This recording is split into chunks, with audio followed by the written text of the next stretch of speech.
with their domestic equity and bond portfolios because they tend to thrive during periods of economic growth and low inflation. And we don't blame you.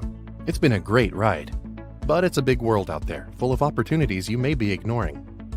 Sadly, we live in a world dominated by a fear of missing out, or FOMO.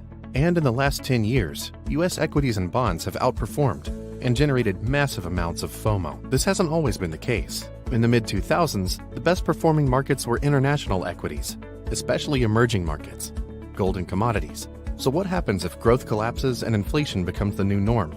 Or what if the US dollar collapses and US assets are no longer attractive? What will the new FOMO markets be? And will your portfolio keep up or be left behind? Enter Rational Resolve Adaptive Asset Allocation Fund, ticker RDMIX, a strategy that is designed to thrive across different markets and economic regimes. Unlike most traditional strategies that keep allocation static and let volatility happen, adaptive asset allocation applies a proprietary systematic process designed to dynamically transition toward thriving asset classes and eliminate those that are not, all the while aiming for consistent volatility and stable returns. There's almost always a bull market somewhere in the world. Don't let yesterday's FOMO get in the way of tomorrow's opportunities. Instead, let adaptive asset allocation help you fill in your domestic portfolio gaps. To learn more, visit rationalmf.com and check out the Rational Resolve Adaptive Asset Allocation Fund.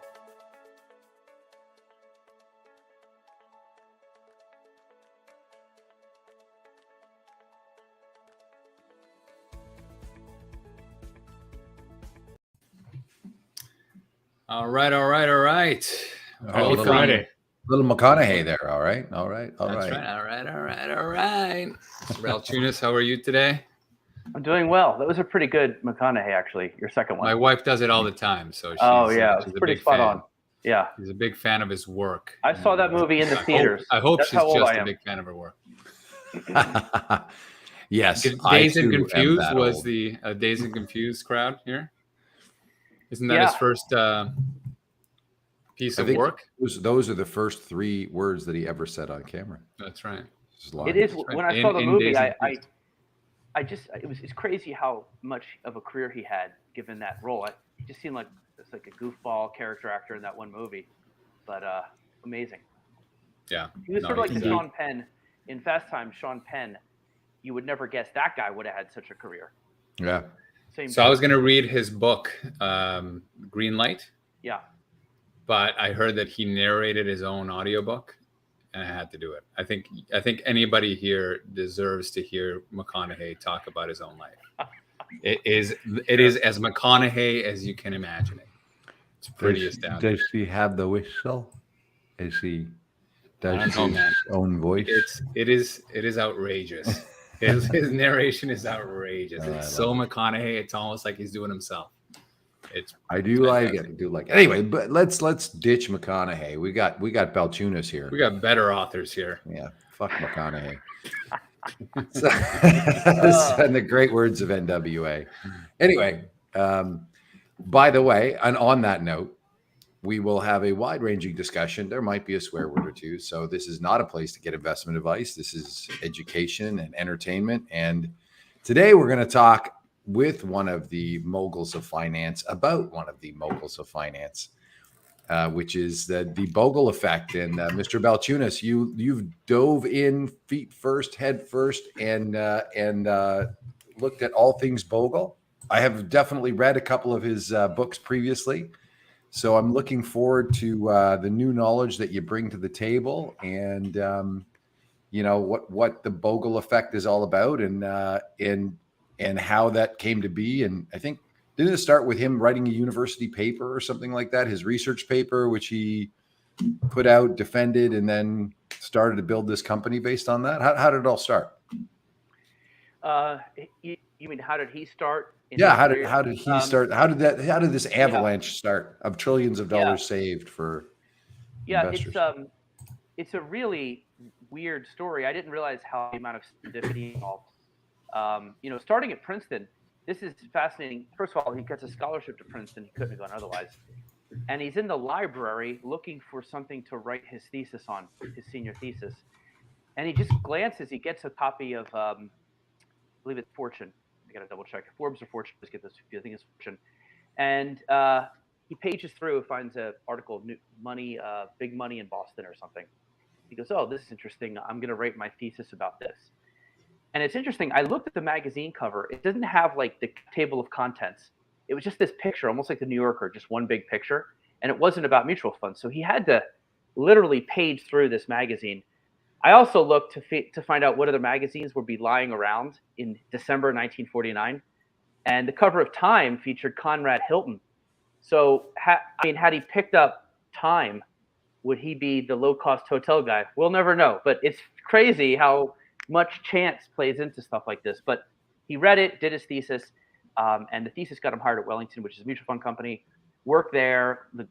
They loved him. He was made CEO at 35, really young. And basically, his first task was to figure out how to get money or stop losing assets, because in the 60s, everything was going to high growth. Kind of reminds you of like the ARC situation. Yeah. Mm-hmm. It was like everybody was Cathie Wood at the time, right? Some of these valuations were crazy. And his Wellington Fund was conservative, balanced, and it was losing assets. And he had to figure out what to do. So as he said, I was selling bagels, but everybody wanted donuts. So he wanted to team up with an equity manager. He finally went through 4 or 5 people. One of those people was the Capital Group, and one was Franklin. And he was pretty good friends with those guys. Had he teamed up with them, I don't think we have a Vanguard. But anyway, he got to the 5th choice, which was this company called Thorndike, Doran, et cetera. And they had an IVIS fund. And it was high growth like ARC. Teamed up. He gave over voting control of the company. And to make a long story short, they did good at first, but then it all fell apart when the 60s fell apart. And in 1972, 73, the market was down, I think, about 35%. Yeah. And their growth fund was down worse.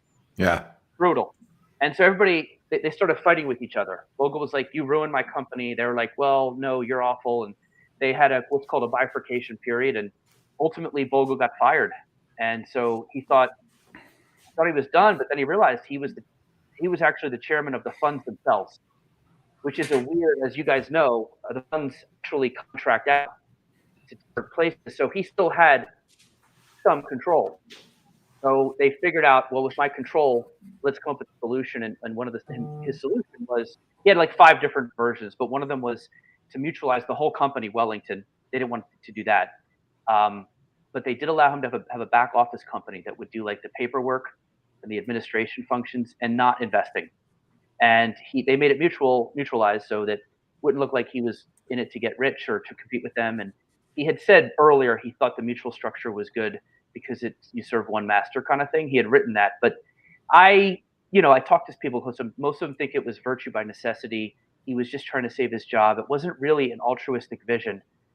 And so that ultimately is how Vanguard got created. And I don't think it was almost a freak accident. I mean, it's really rare that the investment advisor and the fund chairman would be at odds like that. And so the whole situation is just really quirky. And most people probably would have left and gotten a different job somewhere. He stayed and fought. So there's a couple different things that had he gone in a direction, you're just going to get a Vanguard. And he had a bunch of kids at the time. I think he had like 4 or 5. I think he had 6 kids total. But it's not like he could have easily just gone to like one of these big asset managers and cashed out, and but he chose to do this other path, and that's it. They ran a back office company, and ultimately he slowly built on it. And the first thing was to add the index fund, which technically wasn't managing money. That's another crazy serendipitous loophole. And and then over time they were able to launch active funds again and international funds, and they built out this whole company. But it really started as a back office company, and that story. And here's another thing that was fascinating. When Vanguard started, they had 80 straight months of outflows. It's crazy considering they haven't seen one month of outflows since, I think, 1 month in like 30 years or something like that. But they had 80 straight months. And, it really is a fascinating story. And then it took them 25 years to get to 10% market share. So a lot of the book is me saying how this guy was able to sell something that's average and operate outside of the system. He wasn't giving loads, so he had to it's almost like making a movie, and none of the networks or the movie theaters will actually hold it. And so you're having to sell this thing outside of a complete system. And I Yeah, thought that was you're outside the normal distribution network. Yes. Entirely. Can you talk about, or do you know much about the uniqueness of the mutualization and how that played in? And I do believe there's like the deadline for that is approaching. Isn't there some sort of copyright or trademark or something that prevents other companies from doing what they did? And are you familiar with all of those machinations? But start with what it is, right? Why that was so special, because it was interesting. It seems like it is an altruistic element, but it wasn't. It seems to me that it was a serendipitous reality, not a crisis, necessity, change. Exactly. Yeah, I mean, I try to. The book's favorable towards him, but I try to highlight the warts and the convenience of it all. I mean, remember, he was working at Wellington. He was very happy there. That's an active fund company. In fact, I interviewed 50 people, and one of them was Jason Zweig, who pointed out, he sent me this speech that Bogle gave, I believe in 71, which was 3 years before Vanguard. And the speech is him defending active managers against the S&P 500, which the New York Times wrote an article saying they're not that good. And he's like, no, that's the wrong benchmark. And you can tell it's Bogle. It's the same voice, but it's making the opposite argument. And I had to put that in the book because I wanted everybody to see that, you know, you can do great things without being like Jesus. I mean, he clearly wasn't. It wasn't like he just hit his head on the toilet and said, I'm gonna do all this great stuff. A lot of it just kind of was circumstantial. He did make the most of it, and he was really good at selling and marketing and talking and communicating, and that helped a lot. And I think he truly believed in it once he found this. But the mutual ownership structure, to answer your question, is it's unique in that the funds own the company, and so the shareholders, the fund. So the shareholders vote for representation of the funds, which then is the board of directors. So the reason that's powerful is that every time they have assets or extra profit, they would vote to lower the fees. Obviously, they spend money on the company a little bit, but predominantly that would be the best interest of the shareholders is I want lower fees. And so you rinse and repeat that for 45 years, and the fee went from like 45 to 3. And what's interesting to me is that nobody really was asking for low fees back then. And so the idea of doing this before people were asking for it was also interesting to me. I have this interesting dichotomy in the book where it's 1987 and he's giving his annual speech to the Vanguard crew. And that's the year Wall Street came out, where Gordon Gekko's like greed is good. And I just imagine Bogle speaking in 1987 sounds exactly like he did in 2015 or 1995. And yet the culture really about greed and Gekko became like, obviously he brought in a lot of people to Wall Street. Actually, I mean, he kind of glamorized that life. And the dichotomy of those two speeches I thought was interesting, but I thought that Bogle had locked into something. And after seeing what happened in the 60s with his, betrayal of his own company, he was just determined to never leave that one tunnel vision idea. But it's, in the 80s, people were having fun and like doing cocaine and like riding in limos. And then in the 90s, it was a whole different kind of like atmosphere. And every single speech, there's a book of his speeches. I mean, it's almost like so consistent. And I found that interesting as well, because I lived through those cultures and I remember how different things were, and the markets swoon and then they crash. And even after the crash in 87, his speech sounded the same. And so I think it was that rinse and repeat for 30, 40 years. And I think that also built up trust. So when everybody else got cheap, people were like, okay, I'm glad you're cheap. But Vanguard had really branded itself as the cheap company because they'd been doing it for so long. But I mean, look, the book isn't like, I opened the book with saying, look, this guy was savage towards just about everybody, including my livelihood, ETFs. I mean, I have a whole chapter with Bogle, versus ETFs. And so no matter what you do in the financial industry, Bogle could be rough, but he was pretty friendly with the people. Like, he's good friends with Cliff Asness. He was good friends with plenty of actors. Ted Aronson is one of his best friends, and that's an active manager.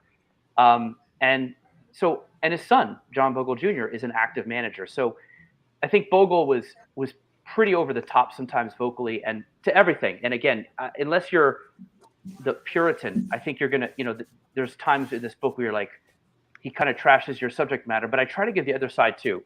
I try to balance it out with, this is something, because sometimes he'll trash things that he spearheaded. And good for him. I know. Well, there's a whole chapter called Bogle versus Vanguard, because he fought with his own company constantly, especially after he left. I mean, it's the whole. I found a lot of the conflict, and I interviewed him for 3 different occasions for 4 hours of audio in the 5 years before he died. So my goal of this book was to not let that audio die in the dictaphone, but rather take it, put it on the paper, get other people to comment, make like a pseudo documentary, and offer and basically put some of my own analysis and numbers, because we track the industry constantly and we're just blown away at the ripple effect of not index funds, but the mutual ownership structure. And that's really the thesis of the book. Index funds would have happened with or without Bogle, but they'd have 5% of the assets they do today. It's the mutual ownership structure that's the real change agent. And the thing is, it doesn't stop in index funds. It's getting into the advisory business now. It could get into private equity, could get into crypto. That concept is powerful. And I was also interested that nobody copied it in 50 years. And then people is there a reason why they can't copy it? No, your question on the copyright is more about I'm confused, so I want clarification. The question on the copyright is about the ETF being a share class of the mutual fund. Oh, okay. That is a special deal they have. So like VU is part of the mutual funds. That is expiring, I think, in 2 years. Right. And so that will probably help some other issuers who were thinking of getting into the ETF business, because that helps you to sort of manage taxes in your other mutual funds. I think that would help people. But no, the mutual ownership structure, unless I'm missing something, I believe anybody could do this anytime. Insurance industry has some of these structures. It was just rare in the asset management industry, which is part of the reason I was interested in the book. I was like, why haven't nobody copied it? And then, people were like, well, no one wants to drive a Volvo and like turn over all their future profits. There's no economic incentive to do it. So I'm like, well, why did this guy do it? And so that's just an interesting exploration. It's a real emergent phenomenon based on several circumstances that were absolutely unique and personalities that were absolutely unique that set in motion a series of events. Right now, your mutual fund unit holders own the firm, so of course they're going to roll down profits. But what an incredible sort of germination of this weird set of circumstances, that it's chaos manifesting in something good. And I want to pull on that thread a little bit that Eric was mentioning about his personality, right? Because it seems like you were able to interview pretty much anybody that you wanted. Was there anybody that you weren't able to talk to about Jack? And I want to kind of couch this with, I'm trying to understand what kind of man he was. You've told a couple of anecdotes that paint a pretty complex picture, like fighting like a bit of contradiction in his personality. So I wonder if you might first comment on some of the people that you weren't able to speak to, and then kind of painting a broader picture of the man before we dive into the business model. Sure. 2 people that stick out some of the people I was able to interview include Warren Buffett. I mean, he returned my email within a day. And I was like, wow. Spectacular. And Bloomberg, I got the email from Bloomberg TV people who have it on file, and they were like, he won't get back to you. And by the way, we're only doing this as a favor. Don't bother him. But he got back quickly. He generally likes the guy. And then I got Michael Lewis, Cliff Asness, a variety of people. Jason Zweig, I thought, was one of the best interviews. Jason had been covering him for a while, and Jason's very articulate and has been really eagle-eye focused in the fund industry for a long time. And I got some of the people who worked with him back in the day. Jan Twardowski was with him in the room when they decided to do the index fund, as was Jim Rippey. And then some people who worked at Vanguard, Gus Sauter, Jim Norris. Gus was crucial. Gus is the guy who went into ETFs, had to deal with Bogle's wrath. And Gus also threads together this. There was Bogle, and then Jack Brennan, and then Buckley and McNabb. And Bogle didn't have the greatest relationship with Brennan, but Gus did have a relationship with both of them. And there was some hurt feelings there and some conflict. But I think Gus was probably the perfect guy.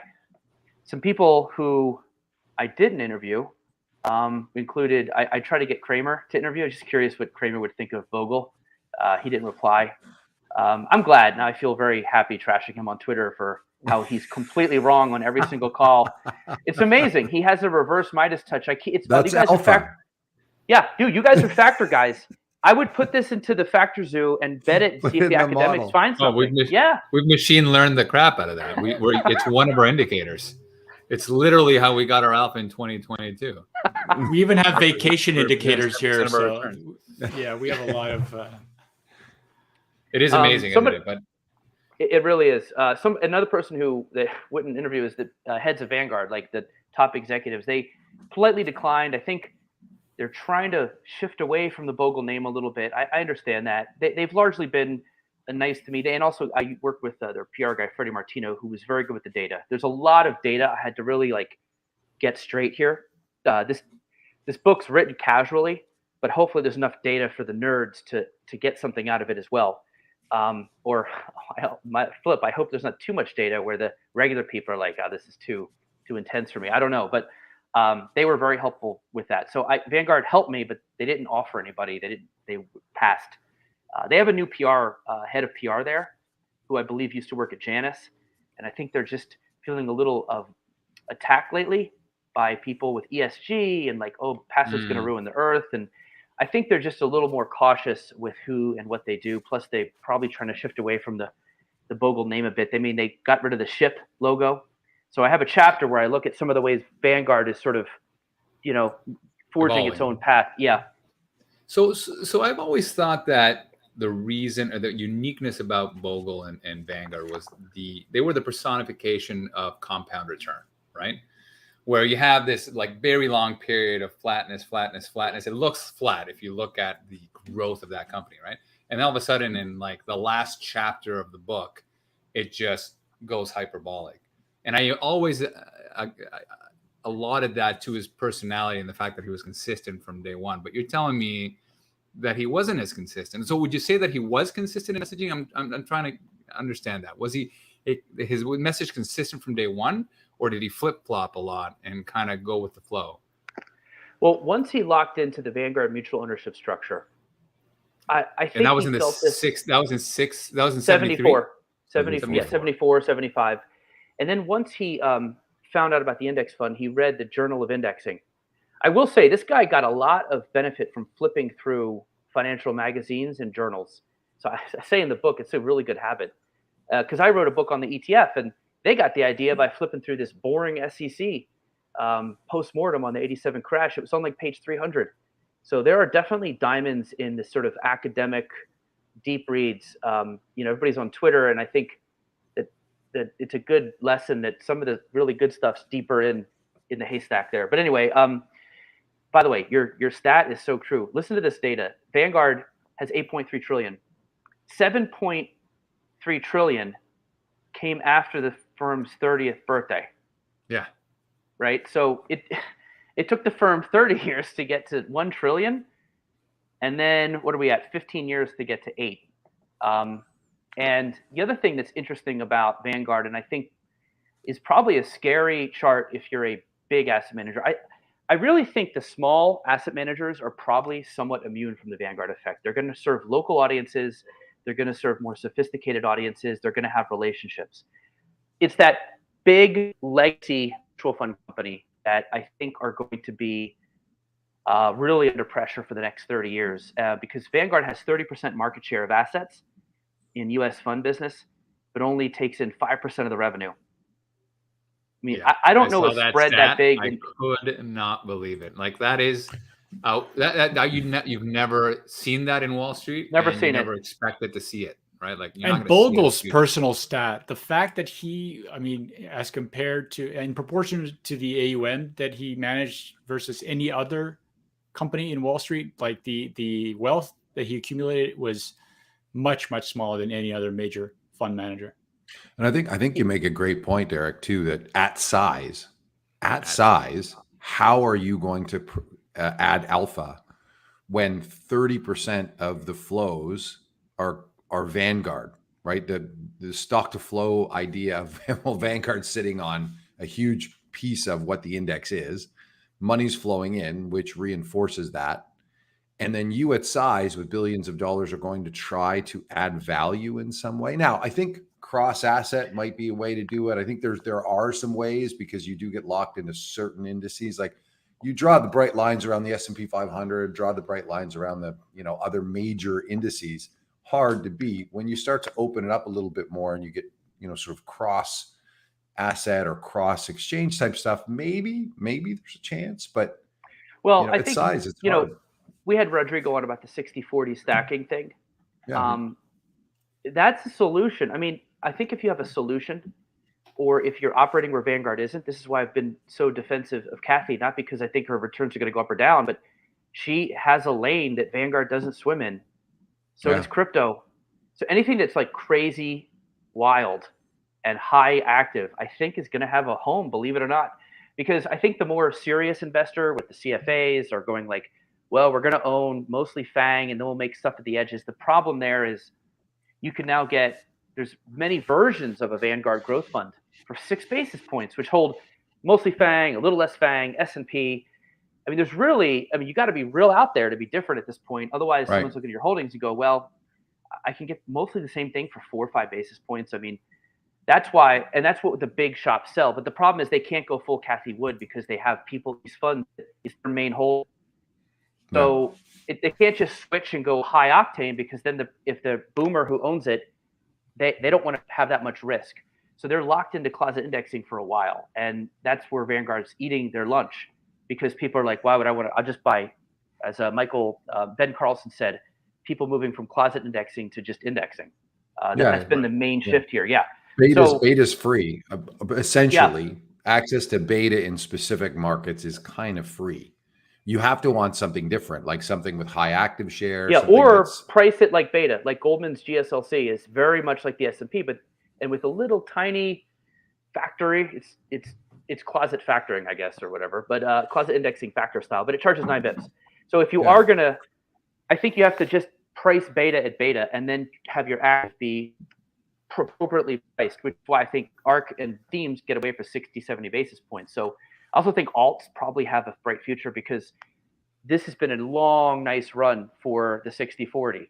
So I think alternatives are in a good spot, to be honest. And that's Vanguard isn't really. I agree. Much there. And it's so funny that you mentioned the 1960s as being a period of growth. I was planning on going back to the last 100 years to see which periods led it to growth stocks becoming highly concentrated and grabbing all the money. My thesis is that in periods of benign inflation, where you have visibility of funding, whether it's, you have a 30-year project, which is what growth stocks do, right? They'll say, listen, I have this crazy idea. It's 30 years out, but the, inflation's super controlled, volatility of inflation is low.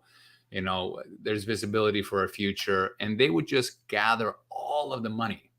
Right? You concentrate all of the flows available to those 5, 6, 10 companies that are really doing something novel and innovative with this massive duration. And the moment that you start seeing inflation peak its head, it starts breaking things, right? You all of a sudden go from a very visible handful of stocks where everybody agrees are the winners to, oh my God, these guys are down 50%. We have to allocate money elsewhere. Emerging markets are becoming useful because of inflation and commodities. You start seeing, value stocks with tangible assets in their books where you can actually, when you're buying the company, you know what you're getting, so on and so forth. All of a sudden we go from one massive bet to 20 dispersive bets that active management will benefit from. So it'll be interesting for me to see, because this is what I think has happened, right? I think we are going to be in a period of inflation volatility that is already breaking things, and active management is going to be back in vogue in a way that it was from 2000 to 2010, maybe. I would agree. So that when did inflation begin, Mike? In 67, 68? When was it? Like, I think it was around there. Well, it was actually inflation volatility was pervasive post-war. It was pervasive. But it was that 10-year period in the 60s was a little bit more. It got crazy in the 70s, right? It got crazy in the 70s. I have to look, but I know the market went down. Post-war, what happened was we had massive inflation spikes and we had the Fed keep rates very low. In the 70s, what happened is we had massive inflation spikes where the Fed actually interjected and raised rates to close the gap, which creates very different impacts to the system, to the financial system. Anyway, that's just a small point of clarification. It really doesn't matter. They do wreak some havoc with some equities, and you have to think about what your starting valuations are as well. He has a quote, in the long run, reality rules. I think that's sort of what you're talking about. Like, he has a whole chapter in his last book where he looks at these shooting star funds, including the Janus 20. He probably would have put ARK in there if he was still alive and he wrote it today. But two things there. I think one is a lot of people, and this is where I defend ARK, was like a lot of people would be like, well, I agree with you. People are going to go back to stuff that has tangible value, cash flow, dividends, like the stuff that matters, right? Investment returns. As speculative returns just crash, right? And I think, that he actually marketed over and over. He just sort of made it to like, that's why I just own the whole market. And so I think a lot of people bought into that, buy the whole market, and then they want something that is completely speculative, just in case that lottery ticket comes up. And they put that on top like hot sauce. So when you say active, the active I think that's going to have a problem coming back is like the Fidelity Magellan active. I don't see a home for that. In fact, they put an ETF out. It's got like 80 million. It's a total flop. And that was the biggest fund since sliced bread. In fact, Fidelity is who Vanguard replaced in market share at 14%. Now they have 30. But Fidelity was the last high watermark in the industry. And remember, I don't know if you're old enough, but like Fidelity ruled. They were mocking index funds. They didn't think this would last. Americans don't want average. I think over time, he just won the hearts and minds. Also, some corrections, some SPIVA data. I think all that just added up. And I think I have a chapter in the book called The Art of Doing Nothing. Because if you notice, when there's a sell-off, like this year, Vanguard's taken in 55 billion. The rest of the industry has seen 30 billion in outflows, like everybody else combined. That includes ETFs. And we're going to see this over and over. And the reason is, I think, it's not because this behavioral literature came out. It's probably a little of that. And I do give it credit in the book a little bit. I think the index fund cured the behavior problem because people were finally like, oh, I'm going to own the market for 3 bips. I cannot do better than this. And they're like, okay, fine, I'm down, but what am I going to do? Am I going to like switch out of this, chase something, and then go back to this when screw it. So I think they've come to this settlement, and maybe something will change that. I don't know, but I think they've come to this place where they just think, I cannot do better than this fund. And that's why you never see outflows from their funds in particular during sell-offs. And that's why these big long advisors have come up, the advisors who are like, do behavior. I think it's a lot easier to do good behavior if you're in a cheap index fund. It was harder to do behavior in the 90s when you had a mutual fund that was underperforming. You're like, well, do I keep it or do I switch out? Let's switch it. Go to the next, big manager that's doing well. So I would just say, if I'm active, I would just plan on the core being occupied by cheap beta funds and figure out how to add to that or offset it if there's a sell-off. That's why, that stacking concept, like I said, I thought it was pretty powerful because you can have your cake and eat it too. Because as you guys said, nobody really wants to give up that 60-40 at 4 basis points. It's like trying to give up Amazon. It's just too good. The value is too good. Too cheap, all of that. There's an argument. Here's the macro. Well, go ahead, Richard. Maybe you're going to say what I was just. There's an argument to be made that one of the reasons why it was so easy to stick to is that there was maybe an element of self-fulfilling prophecy attached to this, but we were in the mother of all bull markets for the US 60-40 and for owning beta. Could you see a scenario in the next few years if indeed inflation and inflation volatility is coming into the zeitgeist and sort of pervasive across most countries, that the market beta starts to suffer enough and passive maybe has an inflection point? Could you see a scenario where Vanguard starts to lose its dominance in the market because of inflationary dynamics? I would say 95% no. I don't want to be absolute, but the two things on that. One, back when your question on this has been a great market for beta, it has, but Vanguard took in money every month in 2008. We could all agree that was not a good year for beta. I'm telling you, these people are like Navy SEALs. They are so dedicated and resigned to this being the way, to your other point, passive just isn't big caps. Vanguard has a small cap value fund, VBR. So there are actually cheap passive ways to sort of maybe move around a little bit, make a couple tilts and whatnot.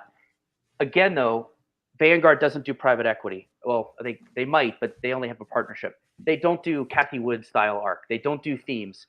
That's why I think you see those lanes actually lasting despite perhaps their lack of research due diligence, that people are like, why would you buy a cybersecurity ETF? It's, you probably distill it down. You're probably getting like, I don't know, 80% growth, a little momentum. Like you could probably just break it down what you're getting. And yet it's got this nice, cute name. And I think that's why. But people sometimes have to remind them, ETFs, especially, in particular ETFs, track things that help you hedge.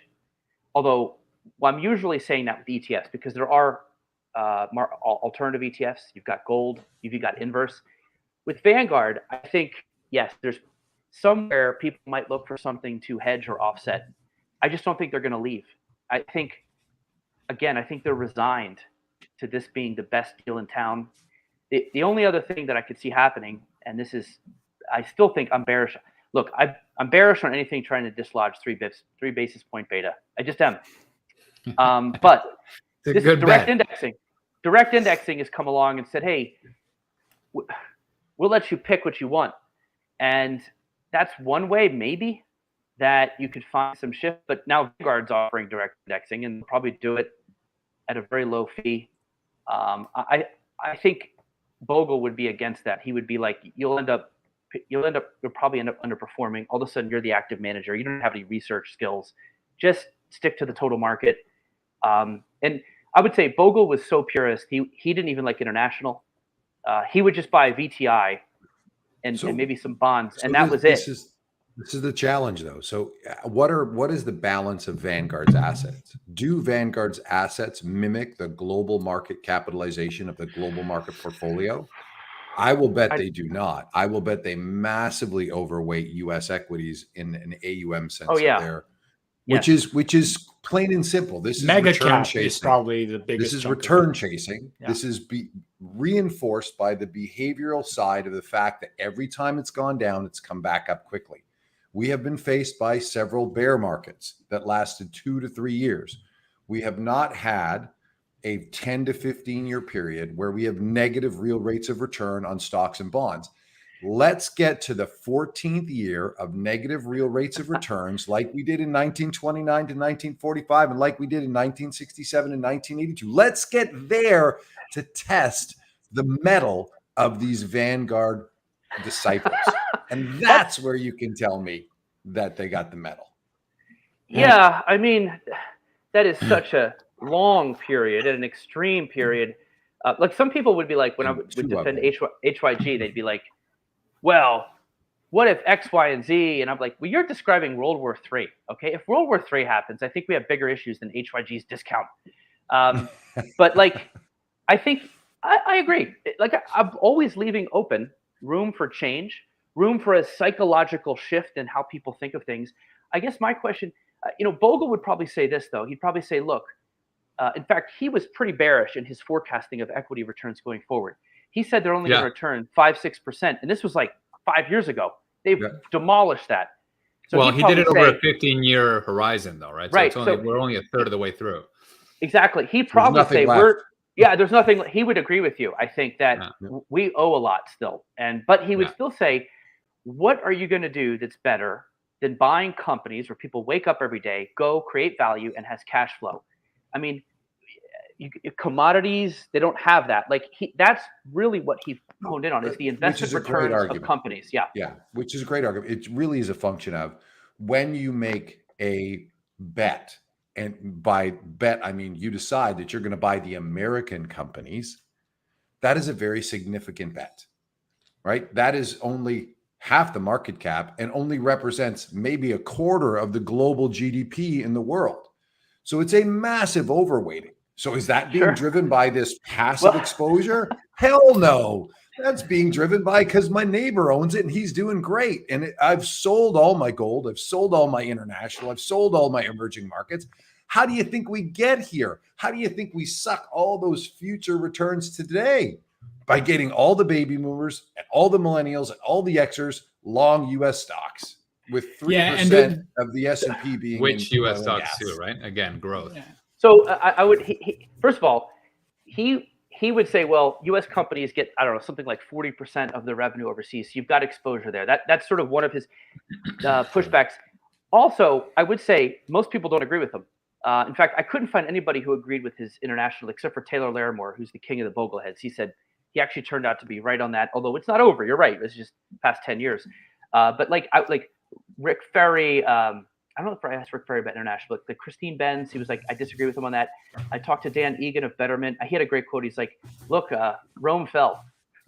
Yeah, he's like, precisely. So I want to own, he was like, I'm actually taking Bogle's concept, but to the whole world. And so he's like, I don't know what. So that was probably the best counter, is that, other empires have fallen, and I get that. So I think that's a fair argument. I think the gold one is not bad either, because gold has a very useful property as a zero correlation.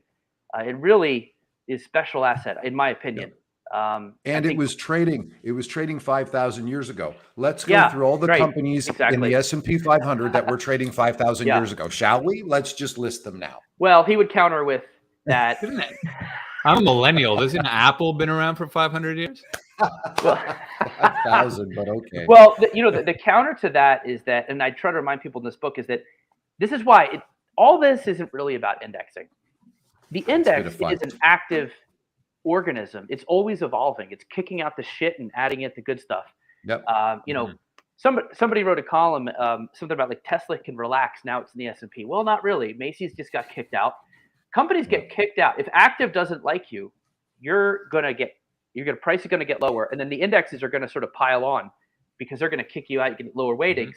So, but active controls that dynamic. But the indexes are just sort of going to they're like almost like those things on the side of a shark. They're going to just follow where things are and sort of feed off of it. They are riding the coattails of active. I admit that in the book. It's true. The question is, how active do you need to make those coattails make sense? And that's a debate. And I put different viewpoints in the book on that. Some people say you only need 5% active. Some people say you need 50. How did they come to that? I mean, obviously things are priced at the margin, right? Everything's priced at the margin for the final user, whether it's commodities or stocks or borrowing money for your mortgage. At the end of the day, the marginal user prices it for everybody in the stack. So how did they come to that conclusion? Did you get into any of the reasoning behind it? Because it's fascinating to me. I wouldn't even know how to tackle that problem. Hold on, give me a second. I have a great, take your time. I just got to look it up in the book, but let me do a search here for Control F. Burt Malkiel. Yeah, you guys are good old Burton. You're gonna get me fired up now. Fucking random walk bullshit. Let's see what he says here. He had a quote on this that was like, probably. Okay, here we go. I wouldn't worry if 95% of the market was index funds. There will always be somebody to ensure the market is efficient. Here's Gus Sauter. I don't have any worries about it. Will market efficiency be compromised? I don't think so. If it's 80% and there are any active managers left standing and they find a cheap stock, they're going to buy it. And if they think it's expensive, they're going to sell it. So I don't think market efficiency is challenged by the growth of indexing. And then I had people who were 75%. Bogle actually was quoted saying, if everybody went to index funds, there would be chaos. But then that's the quote people use who are trying to make the casing. But then he followed by saying that will never happen. Well, it just doesn't make it. You got to take it to a point of extremes that just doesn't make sense when you think about it rationally, right? There's going to be a point where if the vast majority of the industry is indexing and the indexer is going to get out of a stock at a certain time, get into other stocks, they're going to be front run to a point where active management will become more and more active until that's carved out, right? Yeah, this equilibrium of this active market will always get to a point. Clearly, 30%, I never expected to be the case, right? But here they are.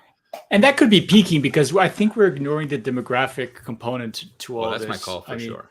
Yeah, there's a point at which there's going to be net outflows from the boomers that are going to start to live off these portfolios, and these glide path and these automated allocations to passive have, I think, created this self-fulfilling a prophecy nature to passive. But at one point, we will arrive at a tipping point after which we will start to see some outflows. And I guess my question to you is, how aware do you think Bogle was with regards to this generational demographic component, and how aware was he with regards to regime dependency? I mean, there's an obvious regime tailwind that beta has benefited from that might not be there in the coming years. Yeah, no, I mean, his worry with passive was they would own too much of, like, they'd have too much control over stock voting. He wasn't too worried about that. I think part of it is, again, that indexes are active. The S&P is literally run by a human committee. It uses some fundamental screening stocks. You've got the Russell 1000, which is maybe a little more beta pure.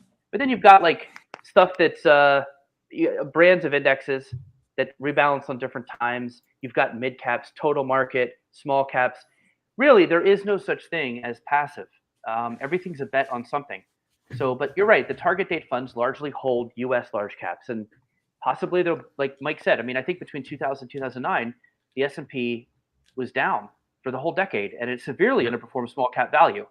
My point on that was, I think we might find the beta investor or the big long advisor might add a little VBR.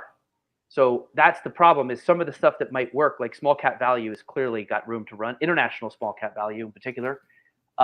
You can probably get that under 20 bips. You go from one Vanguard fund to another. Yes. One style within the Vanguard family. Yeah. Yes. A lot of alpha has turned into beta and then gotten cheap through the mutual ownership structure. So I think part of it is adding value add beyond that process.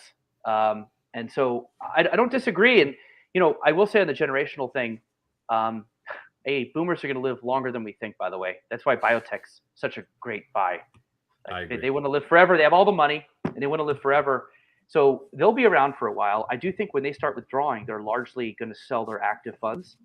I think they have less loyalty to those funds. They're probably put in there by a broker. That's where I disagree with someone like Mike Green. I think it's the active funds that are going to have a mass withdrawal. That's what we've seen. By the way, in 2020, in March, active mutual funds saw 300, I think it might have been 400 billion come out in the month. That's almost $500 billion. I might be overstating it, but let's just say it's 300 to 400 to 500 billion, somewhere in there. That's ridiculous. And so we wrote a note saying that they're going to see over $1 trillion in outflows this year. So you're going to see that first. That's going to be the first problem. And then in the next generation, maybe 20 years later, it's possible passive starts selling. The question is, what will be the next bid? What will buy under that? Maybe nothing. So maybe in 20 years, the stock market has the bottom falls out. There's a huge 15-year bear market and people just ditch equities altogether for a long time. And there's some new paradigm or crypto. I don't know. I mean, it's hard to predict all this, but I will say, I'll go back to cash flows. Well, no, and I think you make some good points, and I think Rodrigo tying this back to regimes, I think, is key. That's right. Money goes to where it's treated best. In 1980, the S&P 500 had a 29% exposure to oil and gas. 1980 happens to be the end of the 70s. What did well in the 70s? Well, oil and gas did really, really well. Yom Kippur War and whatnot, and then it took a nosedive till the tech bubble, where it, came in at 3 to 4%. Then we had the 08 rip back up to 18%. Exxon's the largest company in the S&P 500, and now we're back at 4% again. So if you think there's a regime shift occurring and you think there's inflationary volatility, which is a call, this is something that you're, saying you can do it by adding small caps, adding those resource, adding international. There's lots of stuff you can do, but now we're in the realm of active. Right. But cheap active. I think the point is that you can go into the Vanguard family and get it for 20 beeps, right? Sure. But you're still making some active calls here. You're still making some active calls. And my point is, money goes where it's treated best. So if we have an inflationary surge right now, and if we are going to see oil prices become bullish for a decade or two, which has happened in the past, because of the supply constraints, because of all the stuff going on, because there's no investment in ESG in any of the production. If we have that going on in the S&P, you have a grand total of a 4% weighting right now for your energy exposure. If the regime has shifted, your S&P exposure is off the reservation. It's not balanced in any way, it's shape, not or giving form. you any And exposure it to the thing happened that's in likely to go up. 2000. It happened in 2000. It happened in 2008. It's happening again. So it's just something people have to be aware of in a market cap weighted system. If you're investing for 100 years, you probably don't care. Anyway, I turn it back over to you guys. Let me bring up one point, and I think this is something we saw at VXUS. This is the Vanguard International Fund. Mm-hmm. It has taken in, I think, money every day or week for like 3 or 4 years. And we were scratching our heads because it didn't have a great run. It wasn't. I think you do have Vanguard investors and the big long advisors rebalancing. So I do think they have moved into international over the years because these flows don't really make performance chasing sense. But they're very thick and they're very consistent. So I think there's some of that. I guess the question is there? Will something happen where everything inside the Vanguard family, you can't, like, there's nothing that is up? Because a lot of stuff has just gone up for a long time. And that's something, again, back to that 60-40, the 60 and the 40 has gone up.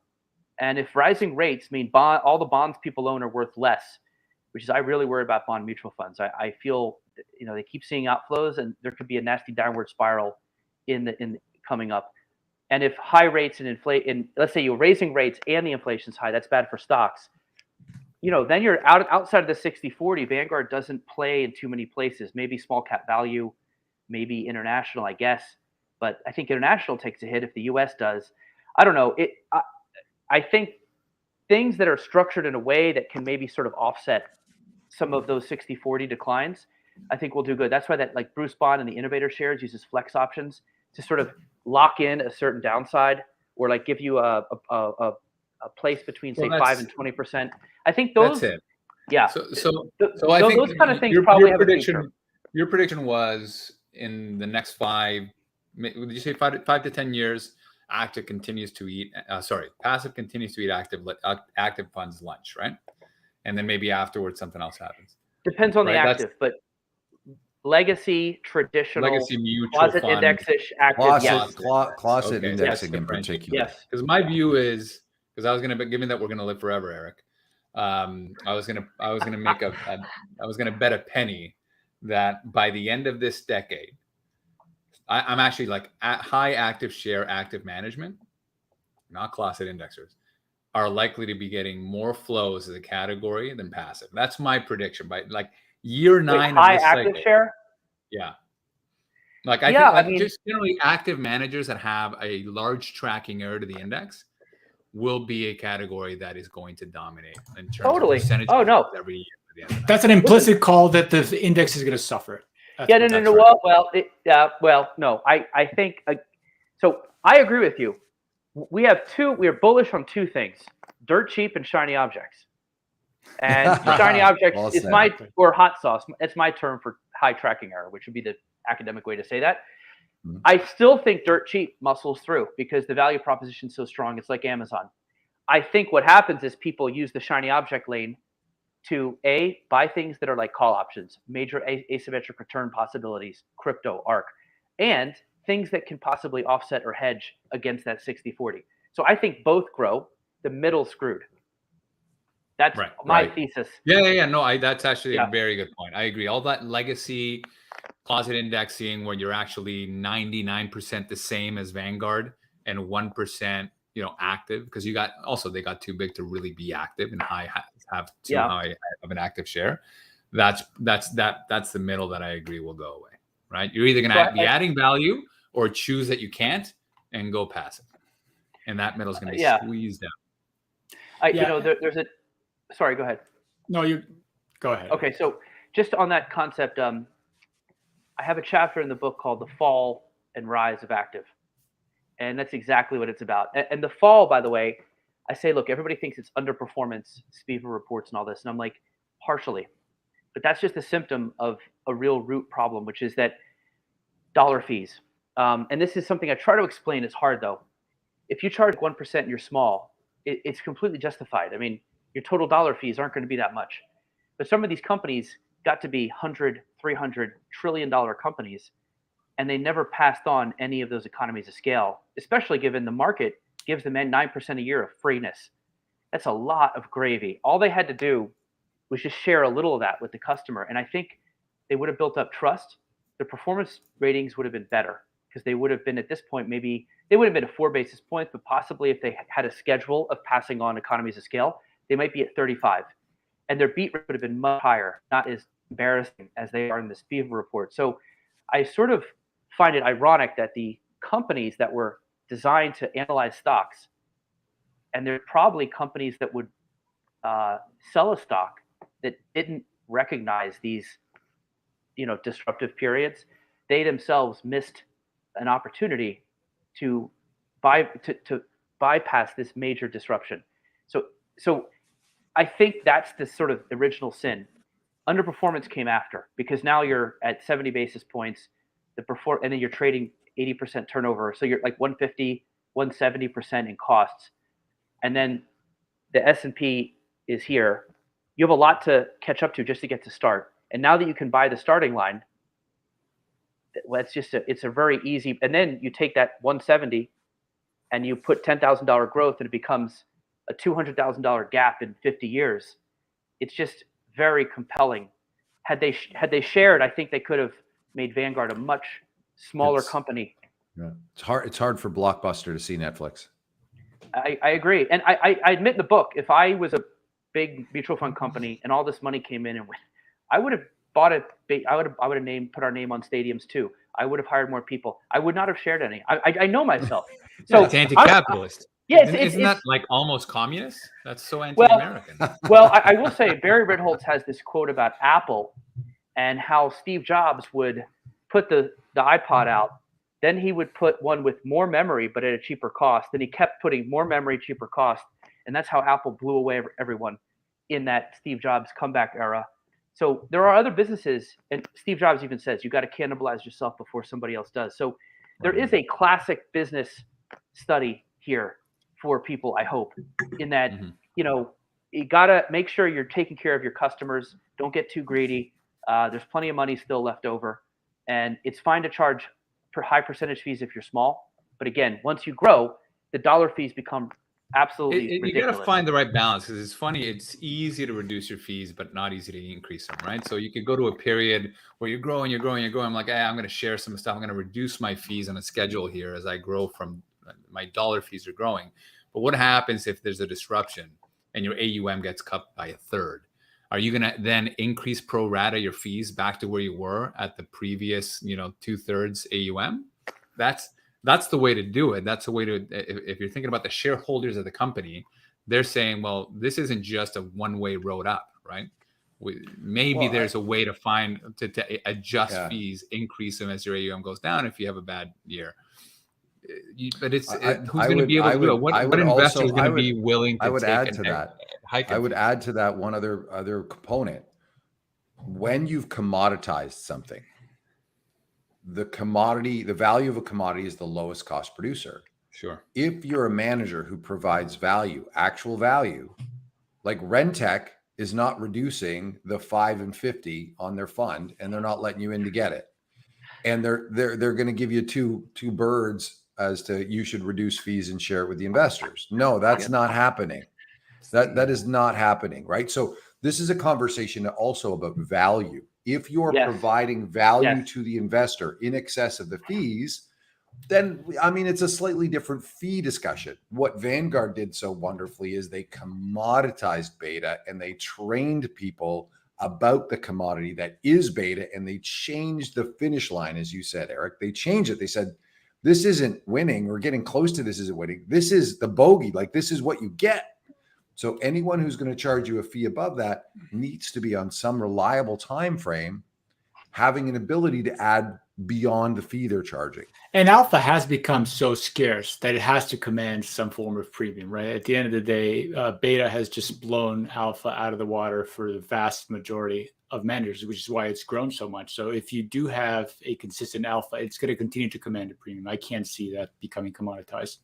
Yeah, and I remember the 2 years thing ago, too, Richard, there is was- making sure the premium is above the fee, right? We add 2% of value, and we charge 2.5% fee. Well, that's kind of a I Yeah, remember size there was 2 matters. years ago, there's a quant manager that said, buck the trend. I can't remember what, 2 Sigma?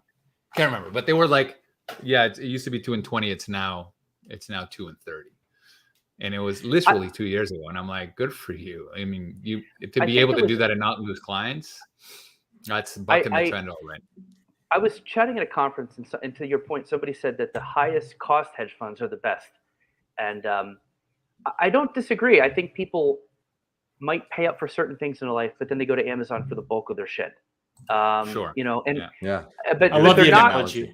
I love Good the Yeah. Vanguard is the Amazon. It's customer It is. first. It's lowest cost base. It is Yeah. the Amazon of asset managers for sure. Yeah, or like you take an Uber mostly, but then every now and then you know maybe you get a limo or something. You know, like there are definitely everywhere in our life we sometimes splurge, and I think sometimes you know when it's worth it and when it isn't. And I think Vanguard just took that middle and made, like you said, they really took it over, and it's hard to go back. But I agree. But I would say Rentec is doing something completely different. Totally. Vanguard can't do that, and so we always say, like, we're like, look, you hate Cathie Wood, but she has shown that you go where the index can't. Right. And if you can escape the grasp of the index, you're probably okay, because there's going to always be a demand, and if you're way far away from the index, you also increase the chances of some performance that is unusual or high. And people will pay attention to that. I think with the days of like, oh, we beat the S&P by 2 percentage points, I just don't know if that does it for people, even though there are managers that do it. And, you know, this interesting thing about excess return, if you do excess return, I think it was Jeff Patak at Morningstar put it up, and he's got some great data. ARK isn't that great at that.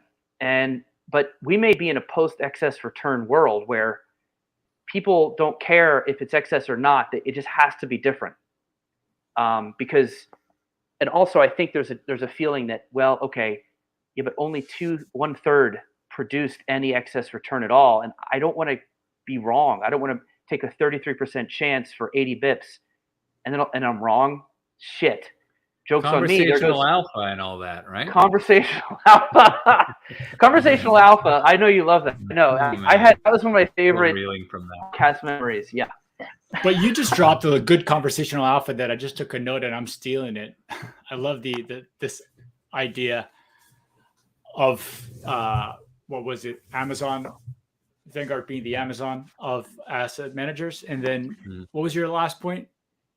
Just lost. Well, just that you don't buy everything from Amazon. I mean, nobody does. Or going where the index can. Going where the index can't. That's right. That's the one. Yeah, that's a good one. If I was starting up an active shop, I would make sure I had at least some of that. Maybe you don't do. Maybe I don't know. There's a balancing act. Yeah. If you're young and small, the problem with the legacy managers is they have to be closet indexers now, because they have boomers who signed up for a core exposure. So they're locked into it. So for the younger ones, that's why ARK is in a good spot. They actually pioneered what I think is a whole new genre that could ultimately, like you said, be bigger than a Fidelity someday, which is high active, just hot sauce. Hot sauce for your boring vanilla, which is very good for you. You know it'll do well, but it's boring as shit. And you want something a little extra. You want to hedge in case it doesn't work for 10 years. I find there's a lot of innovation potential there. Speaking of hot sauce, and I want to shift the conversation. I think Vanguard's a great story. Read Eric's book when it comes out. When does it come out? April 26th, but you can pre-order April 26th. on you Amazon. Pre-order it now. Pre-order it now. Will it be available in all formats, Audible and all that sort of stuff too? Mm-hmm. Yeah, awesome. Yeah, I didn't read it. Reading but it? By the way, they gave me two choices for the audio guy, and I one of the clips had the guy playing multiple characters. So I was like, that guy. So hopefully he'll read like Jason Zweig's voice differently than like Michael Kitces, and I don't know. Maybe we'll see. Like yeah, that's awesome. Let's talk about spicy ETFs and ETNs out there these days. Let's talk about what's going on with the Russian ETF, and how do you feel about the ETF market now? Like, where are we at? Well, we had Dave Nadig on our podcast. Russia is completely unique. It hadn't happened since, as he said, Cuba or Iran. You got to go back before the ETF to find anything like this. ETFs have halted creations, on occasion, like Egypt, where it trades on even though the underlying is closed. And ETFs are good at that. They become price discovery vehicles. I mean, every day Japan ETF is open when the underlying is closed, and it works like that, no problem. Russia, they halted the trading. The exchange did. That's weird. That's never happened. And this is because the ETF got thrust into a literal governmental geopolitical situation with sanctions. And I don't know, there's really not much you can do. Like, this is, I guess you could say this is why they call them the emerging markets. But those people are probably screwed. How does a market maker manage the risk? Like, if Japan is closed, there's something that proxy. the market maker can do. There's sure. a proxy. Oh, yeah. There's something happening. Some sort of liquidity they can bank on. Even with the liquidity you can get outside of the OTC market for fixed income, there's a reference index there.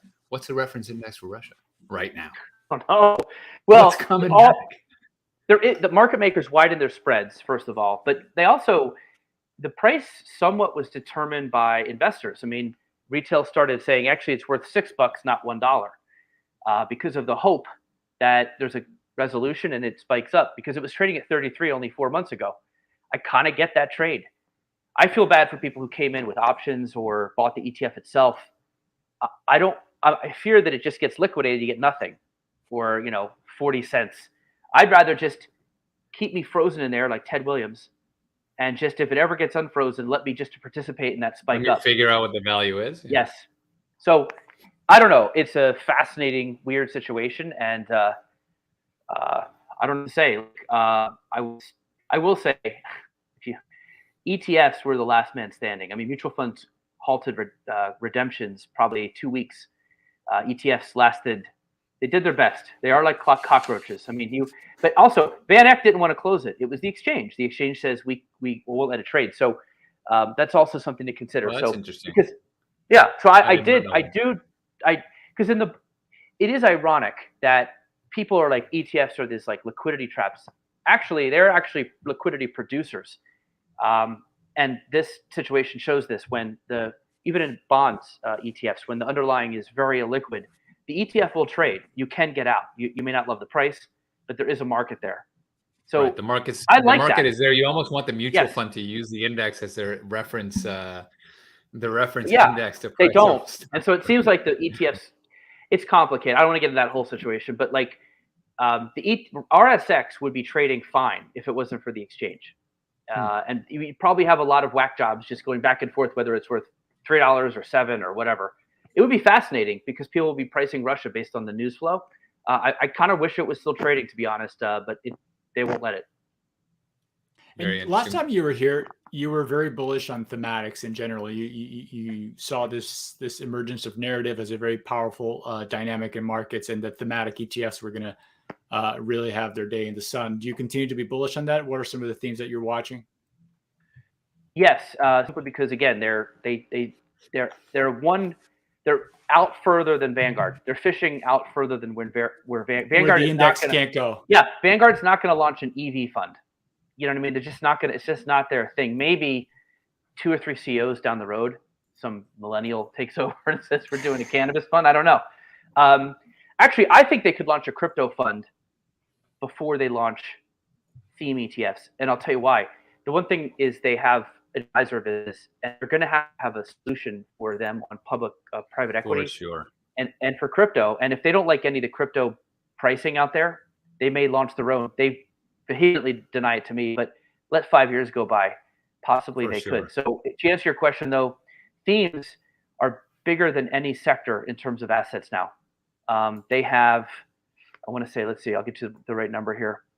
And the reason I'm bullish is because of the narrative, but also because of the idea that, well, they have high active share. They're able to sort of play into that narrative. People like things they can understand. I think advisors are not crazy about themes out there. A lot of theme ETFs are bought by retail directly. So thematic has 140 billion. Okay, tech has 160. So they go back and forth, and then nothing is even close. Those two are just like about even. That's how big themes are. So, we've got clean energy. I like uranium. I think uranium's a fascinating theme. Mike's ears just perked up. The whole thing about themes is you usually get 90 or at least above 80% active share because they go into small and mids, and you get M&A pop potential because a lot of times they'll go to these smaller companies that would never be able to qualify for a Vanguard index fund, but they get bought. So theme ETFs get this little extra pop sometimes from M&A, which you can't predict unless you have, illegal information. So that's why I generally am bullish on them, because they fit into the portfolio. They can complement cheap beta. And even though, again, it might seem counterintuitive to somebody who is very serious-minded as an investor, that's why I really am only bullish because of practical purposes. Right. And that's so cannabis, blockchain, crypto space, work from home, 5G. But the next theme to watch is when they try to repackage value. You know how you just describe things you can touch and feel? Guarantee you there's going to be an ETF called shit you can touch and feel. And it's going to be value stock. Tangible in a forward. Shit you can touch and feel. What's the ticker on that shit? Yeah, or shit. No, I got it. Shit you can't live without. How about that? Yeah. There you go. Toilet paper, So because themes really stole a lot of momentum and growth thunder over the past 10 years.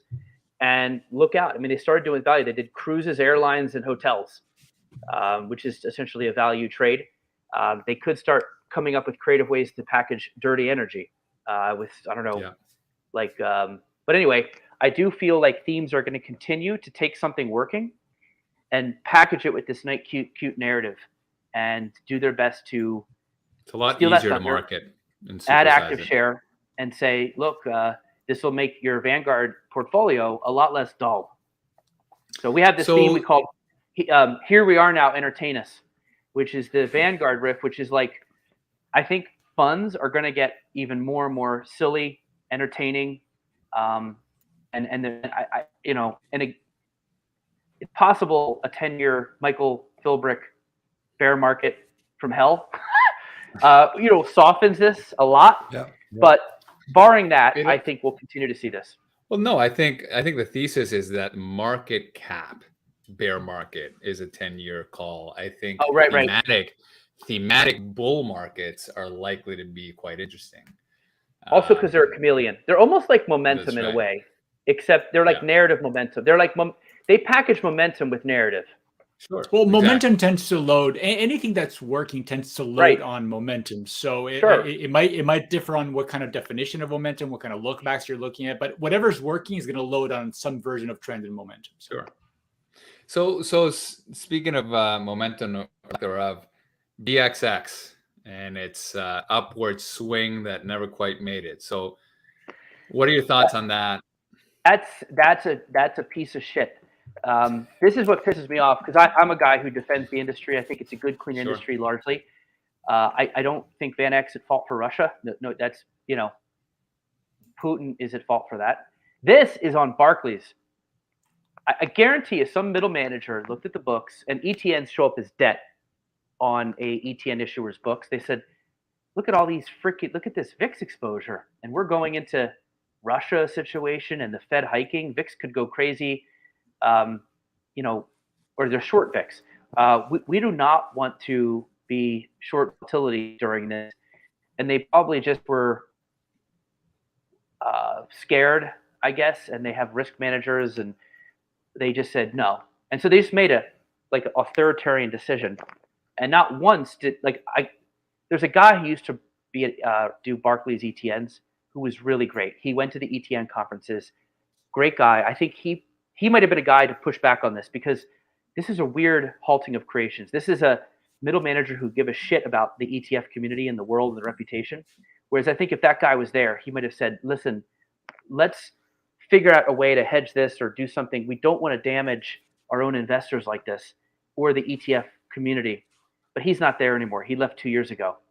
So I think banks should just get out of the ETN business once and for all. There's too many of these willy-nilly halting creation situations. And the problem is people didn't sign up for that. You signed up because it tracked the VIX futures. You didn't sign up because it was a closed-end fund. That wasn't the deal. So they completely And it's the problem is they write in the prospectus they can do this, that's why we have a rating system. We give them all red lights with like 10 different things. And there's some ETNs that are okay, like MLP stock ETNs are okay because they're legit weighted around the annoying tax situation when you actually have to hold the MLPs.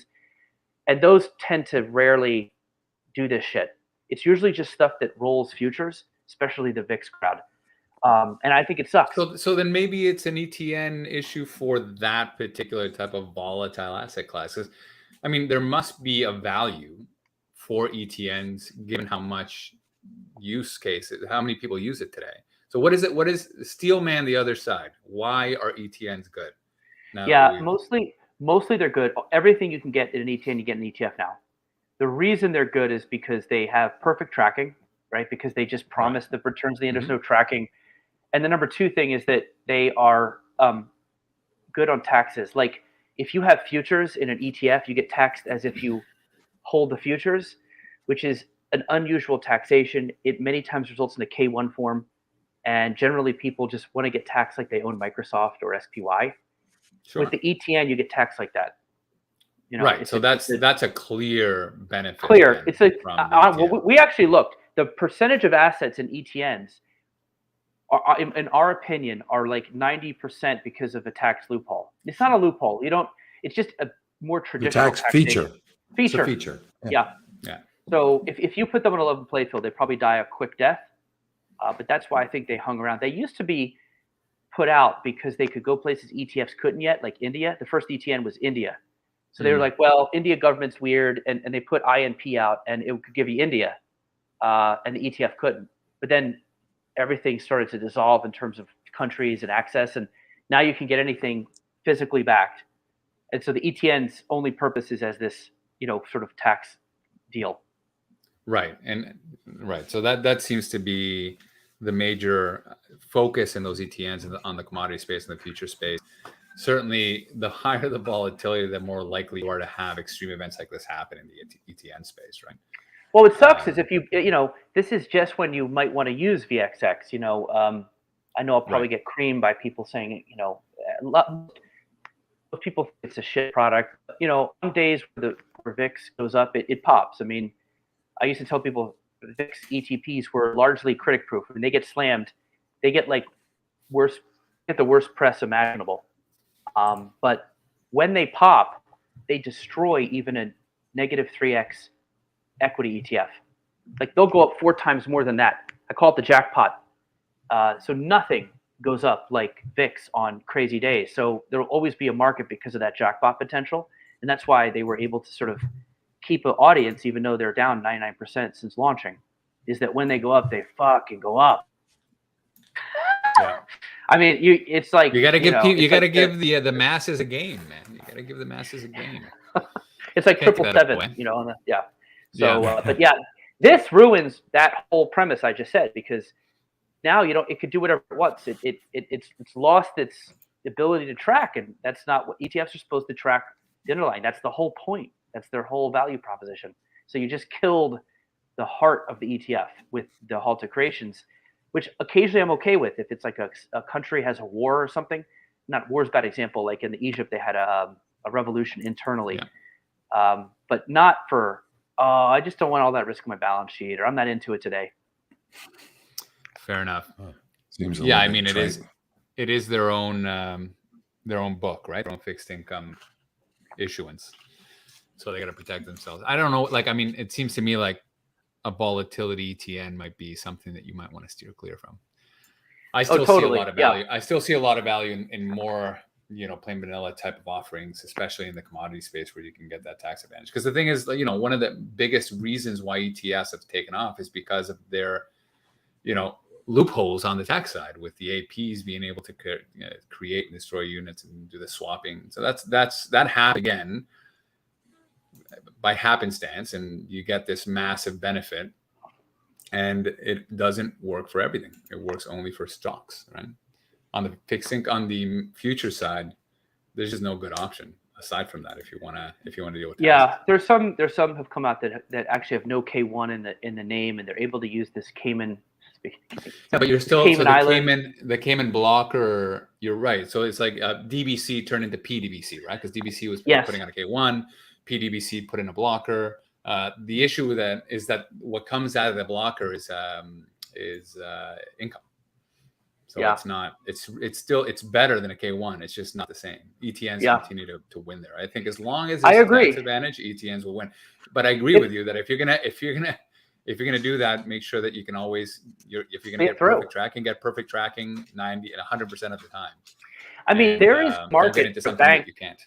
There's a market for a bank to step up and say, we will not halt bank, and just own this whole space and provide this.